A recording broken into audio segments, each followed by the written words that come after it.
નમસ્કાર દર્શક મિત્રો, વાત કરવી છે ગુજરાતના ભરૂચ જિલ્લાની. ભરૂચ જિલ્લામાં વારંવાર દુષ્કર્મ, છેડતી અને બળાત્કારની ઘટનાઓ બહાર આવી રહી છે.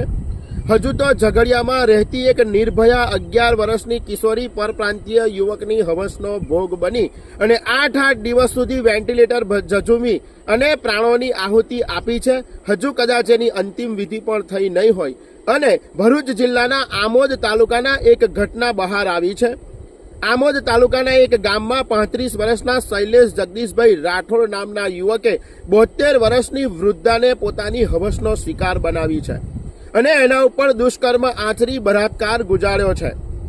આ યુવક 1 વર્ષ પહેલા પણ આ વૃદ્ધા પર, જેને કહી શકાય કે એણે બળાત્કાર ગુજાર્યો હતો અને કાયદાની ચુંગાલમાંથી જામીન પર છટકી ગયો હતો. અને બીજી વાર 15મી ડિસેમ્બર 2024 અને 22મી ડિસેમ્બર 2024 આમ 2 વાર આ વૃદ્ધા પર આ યુવકે, જેને કહી શકાય કે દુષ્કર્મ આચર્યું હતું. ખેતરમાં રહેતી નિરાધાર 72 વર્ષની એકલી વૃદ્ધા જે રહેતી હતી, એના ઉપર આ યુવકે પોતાની હવસનો શિકાર બનાવ્યો છે. ભરૂચ જિલ્લા અને ગુજરાતમાં વારંવાર આવી બનતી ઘટનાઓ એક સ્ત્રી સશક્તિકરણ, સમાજ અને લોકો માટે નિંદનીય કહી શકાય. દિવસે દિવસે કાયદો અને વ્યવસ્થા કથળતી જતી હોય એવું લાગી રહ્યું છે.